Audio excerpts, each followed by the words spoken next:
नमस्कार, मैं दानिश अंसार और आप देख रहे हैं पीआरबी। बांग्लादेश में तख्ता पलट के बाद भारत की कई चिंताएं रही। भारत इस चिंता को लेकर ऑल पार्टी मीटिंग भी किया, लेकिन उस चिंता में सबसे बड़ी चिंता ये थी, वो चिंता थी बॉर्डर सुरक्षा को लेकर। राहुल गांधी ने भी विदेश मंत्री एस जयशंकर से बॉर्डर सुरक्षा को लेकर सवाल किया। लेकिन अभी क्या खबर निकल के आ रही है, चाहे वो बिहार से सटा हुआ बॉर्डर हो, चाहे वो बंगाल से सटा हुआ बॉर्डर है, उस बॉर्डर से जो खबर निकल के आ रही है वो चिंताजनक खबर है। उस पर चिंता करना लाजिम है। क्या खबर है, क्या हेडलाइंस चल रहा है, उससे पहले आपको बताएंगे किस तरीके से विपक्ष, जो इंडिया गठबंधन के नेता थे, चाहे वो नेता राहुल गांधी हो, अखिलेश यादव हो, ऑल पार्टी मीटिंग में सबने क्या कहा प्रधानमंत्री मोदी को कि आप ही जो फैसला लेंगे वो बेहतर होगा और इस मामले, अंतर्राष्ट्रीय मामले पे हम प्रधानमंत्री मोदी के साथ हैं। वो जो फैसला लेंगे वो देश हित का होगा और उस देश हित के फैसले में हम साथ खड़े हैं। पूरा विपक्ष, इंडिया गठबंधन प्रधानमंत्री मोदी के साथ खड़ा हो गया। यहां तक कि पश्चिम बंगाल के मुख्यमंत्री, जो प्रधानमंत्री मोदी के धुर विरोधी है, वो भी इस फैसले पे मोदी के हमें हाँ मिला रहे हैं कि मोदी जो फैसला लेंगे उस फैसले के हम भी साथ हैं।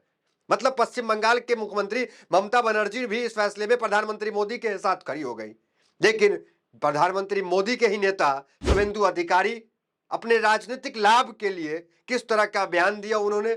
उन्होंने कहा कि 1 करोड़ बांग्लादेशी जो है वो भारत आ रहे हैं और पश्चिम बंगाल में वो रहेंगे। इस बयान के बाद बॉर्डर पे क्या हलचल हुई, क्या बॉर्डर पे चला, पहले हेडलाइंस देखिए। क्या क्या हेडलाइंस है। भारत आ रहे हैं 1 करोड़ से ज्यादा बांग्लादेशी हिंदू, बीजेपी बोले तैयार हो जाइए। तो ये लाइव हिंदुस्तान की रिपोर्ट है। ये रिपोर्ट जो है शुभेंदु अधिकारी कह रहे हैं कि भारत आ रहे हैं। उसके बाद क्या खबर निकल के सामने आई, शुभेंदु अधिकारी बांग्लादेशी हिंदुओं को ये कह रहे हैं कि भारत आ जाओ। और उसके बाद बॉर्डर पे तमाम वीडियोस चले कि बॉर्डर पे लोग इकट्ठे हो रहे हैं, हजारों की तादाद में खेप जो है वो पहुंच रही है। वो वीडियोस भी साइड में आप देख के चल रहा होगा किस तरीके से लोग जो है इकट्ठे हो रहे हैं अपने बॉर्डर पे, भारत के बॉर्डर पे, बांग्लादेश भारत सीमा के पास।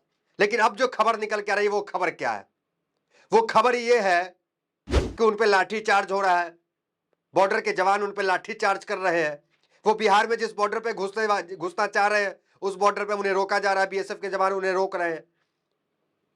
मतलब हर तरह से वो प्रयास कर रहे हैं। एक बिहार की सीमा में घुसने का प्रयास, दूसरा पश्चिम बंगाल।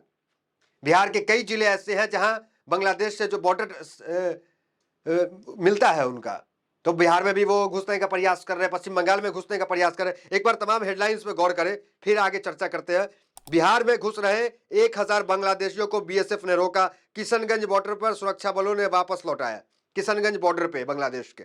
दूसरा देखिए भास्कर की रिपोर्ट, बांग्लादेश की हालत पर बिहार पुलिस ने जारी किया आदेश, सीमावर्ती इलाकों में एक्टिव हो गई बिहार पुलिस पूरी तरीके से।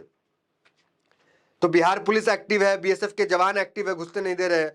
दूसरा देखिए, 1,000 बांग्लादेशी नागरिकों ने की भारत में घुसने की कोशिश, बीएसएफ ने जलपाईगुड़ी बॉर्डर पर रोका। जलपाईगुड़ी पश्चिम बंगाल, वहां से भी घुसने का प्रयास। तो कई खबरें आई है, अलग अलग जगह बॉर्डरों से जो है हजारों की तादाद में लोग घुसने का प्रयास कर रहे हैं। दूसरी रिपोर्ट देखिए, बांग्लादेश भारत सीमा पर पहुंच रहे हिंदुओं पर बीजीबी कर रही लाठीचार्ज। देखिए लाठीचार्ज भी हो गया। देखिए रिपोर्ट पर लाठीचार्ज पे क्या रिपोर्ट है, देखिए एक बार। बांग्लादेश में प्रधानमंत्री शेख हसीना के इस्तीफा के बाद से वहां के अल्पसंख्यक हिंदू समुदाय पर मुसीबतों का पहाड़ टूट पड़ा है। कट्टरपंथी इस्लामिक समूह ने हिंदुओं के घरों में अत्याचार शुरू कर दिया। भारत की ओर भागने का प्रयास कर रहे हिंदुओं को सीमा पर तैनात बॉर्डर गार्ड्स लाठीचार्ज कर वापस खदेड़ रहे। भारतीय सीमा पर खड़े सीमा सुरक्षा बल। तो बांग्लादेश के बॉर्डर सीमा पे भी सुरक्षा बल है, उन्होंने उन पर लाठीचार्ज कर दिया। तो उन पर लाठीचार्ज हो रहे हैं। बीएसएफ के जवान भारत के जो है वो उन्हें रोक रहे हैं, अंदर घुसने नहीं दे रहे, क्योंकि इस तरह का उकसावा वाला बयान बीजेपी के नेता शुभेंदु अधिकारी ने दे दिया कि आ जाइए आप। तो इस तरह का बयान आया। दूसरी तरफ विपक्ष जो है वो प्रधानमंत्री मोदी के हाँ में हाँ मिला रहा है, विपक्ष प्रधानमंत्री मोदी के साथ खड़ा है। बांग्लादेश की अभी क्या स्थिति, अंतरिम सरकार वहां बन गई है, यूसुफ जो है नए प्रधानमंत्री है। और बांग्लादेश में जो हलचल है उसको लेकर प्रधानमंत्री मोदी ने भी कहा कि इस पे निगाह रखिए, इसको शांति के लिए काम कीजिए। उसके बाद देखिए भारत की चिंताएं क्यों है, भारत क्यों इतनी चिंता कर रहा है। बांग्लादेश का आप नक्शा अगर देखेंगे तो आपको पता चलेगा कि ऐसा लग रहा है कि बांग्लादेश जो है भारत के एक चारों तरफ से जो बॉर्डर है, बांग्लादेश का जो अंतर्राष्ट्रीय जितना बॉर्डर है वो सारा भारत से जुड़ा हुआ, किसी और देश से नहीं है। दूसरी तरफ समुद्र है, तो बांग्लादेश जो चारों तरफ से भारत में से घिरा हुआ है, कई राज्य है जहां बांग्लादेश का बॉर्डर मिलता है। एक बार देखिए वो आप 4096 किलोमीटर की अंतर्राष्ट्रीय सीमा साझा करते हैं। यहां भी 5 राज्यों के साथ तो बांग्लादेश की सीमा सीधे रूप से जुड़ी हुई है, असम, बंगाल, मेघालय, त्रिपुरा, मिजोरम। हालांकि बिहार से भी जुड़ी हुई है, इसमें लिखा हुआ नहीं है। तो बांग्लादेश के ये तमाम जो सीमा से जो है वो जुड़ा हुआ है मामला, इसलिए भारत की चिंताएं है। भारत ऑल पार्टी मीटिंग भी बुलाई। दूसरी तरफ अभी क्या खबर है कि तमाम जो देश है जहां शेख हसीना जाना चाहती थी, उस देश ने शेख हसीना की एंट्री ने बैंड कर दी। उस देश ने इस राजनीतिक एंट्री को नहीं आने दिया। अमेरिका ने वीजा नहीं दिया। और ऊपर से क्या कहा, जहां वो जाना चाह रही थी उस देश ने कि जहां है वहीं रहिए। तो ये शेख हसीना जो भारत आई हुई है, अब जयशंकर बताएंगे कि भारत में उनके आने से क्या लाभ है भारत को, इसमें क्या अंतर्राष्ट्रीय मामले में क्या फायदा भारत को होगा, क्या कूटनीतिक है इसका उनको यहाँ रखने का। देखिए सुप्रीम कोर्ट है वहां का, उन्होंने क्या कहा, बांग्लादेश का सुप्रीम कोर्ट, क्योंकि शेख हसीना जो है वो कोई प्रधानमंत्री नहीं है, वो एक भगोड़ी है, भाग कर आई है। उन पे कई लोगों के जान लेने का आरोप है, आंदोलन में कुचल कर जेल भेजने का आरोप है विपक्षियों को। ये आरोप बांग्लादेश के पूर्व प्रधानमंत्री शेख हसीना पे है। अब वो शेख हसीना अभी भगोड़ी है और भारत में रह रही है। अब देखिए बांग्लादेश क्या रिपोर्ट आई है। Bangladesh supreme court bar association ने कहा शेख हसीना और उनकी बहन को गिरफ्तार कर बांग्लादेश भेजे भारत। कि भारत पे ये दबाव है, भारत से ये कहा जा रहा है कि शेख हसीना को गिरफ्तार किया जाए, यहां मेहमान नवाजी उनकी ना की जाए, शॉपिंग ना कराई जाए। ये भी खबर आई कि शेख हसीना शॉपिंग करने गई है, तो उनको शॉपिंग ना कराया जाए, उन्हें जो है गिरफ्तार करके बांग्लादेश भेजा जाए, उनकी बहन को। तो उन पे वहां मुकदमा चलेगा सुप्रीम कोर्ट में, क्योंकि उन पे आपको हमने बताया बांग्लादेश में उनकी क्या स्थिति थी, क्यों सत्ता तख्ता पलट हुई, विपक्ष की आवाज को दबा दिया करती थी, अपने खिलाफ खड़े हुए आंदोलन को कुचल दिया करती थी।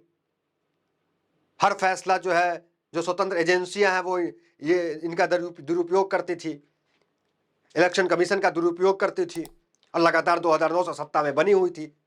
महंगाई, भ्रष्टाचार, बेरोजगारी, रोजगार की समस्या नहीं थी, इसके खिलाफ आंदोलन लगातार चल रहा था। आरक्षण तो एकमात्र बहाना था कि आरक्षण की लड़ाई चल रही है, क्योंकि बांग्लादेश में 30% आरक्षण जो है उस परिवार को दिया जा रहा था। ये जो आरक्षण को लेकर के जो विरोध शुरू हुआ वो क्या है, 30% आरक्षण उनको देना था जो बांग्लादेश की आज़ादी में जिसका परिवार रहा। तो कई पीढ़ी बीत गई, अब तक वो 30% आरक्षण उनको मिल रहा था, उस परिवार को जिसके दादा परदादा ने कभी बांग्लादेश की आज़ादी में भाग लिया होगा, स्वतंत्रता सेनानी होंगे, और उनके पोता दर पोता को जो है 30% का लाभ मिल रहा था बांग्लादेश की सरकार में, सरकारी नौकरी में। इसके खिलाफ आरक्षण था। लेकिन मामला इतना ही नहीं, लोगों का आरोप यह है, जो शेख हसीना की पार्टी के लोग हैं, जो शेख हसीना की पार्टी से जुड़े हुए, जो इनका समर्थन करते हैं, इनको वोट करते हैं, उनको ही ये मान्यता देती थी बांग्लादेश की आज़ादी का, बाकी किसी को जो है मिलता नहीं था। तो ये तमाम मामले थे जिसमें जो है विद्रोह बांग्लादेश में हुआ, और अब बांग्लादेश के सुप्रीम कोर्ट जो है शेख हसीना को गिरफ्तार करके बांग्लादेश भेजने की बात कर रहा है। अब भारत की ये चिंताएं हैं कि किस तरीके से जो 1 करोड़ 30 लाख हिंदू बांग्लादेशी है, उसे भारत अपने पास तो पनाह दे नहीं सकता है, क्योंकि 1971 के बार में क्या हुआ था, 1971 के बार में किस तरीके से लाख की संख्या में जो है बांग्लादेशी हिंदू भारत आ गए थे प्रवासी के रूप में। भारत की में महंगाई बढ़ गई थी, भारत जो है उनके खान पान के लिए व्यवस्था नहीं हो पा रहा था, डाक टिकट के रेट बढ़ा दिए गए थे उस वक्त। तो कई स्थिति 1971 में देखने को मिला, और ये अभी का जो आंकड़ा है वो 1 करोड़ 30 लाख का है। तो 1 करोड़ 30 लाख को भारत कहाँ बसाएगा, कहाँ रखेगा? भारत की अपनी स्थिति खराब है, भारत में भी महंगाई, रोजगार, बेरोजगारी को लेकर आम दिन आंदोलन होते रहते हैं। तो ये तमाम मामला थे, और इस खबर पे आपकी क्या प्रतिक्रिया है इस कमेंट बॉक्स में जरूर बताएं। बहुत बहुत धन्यवाद।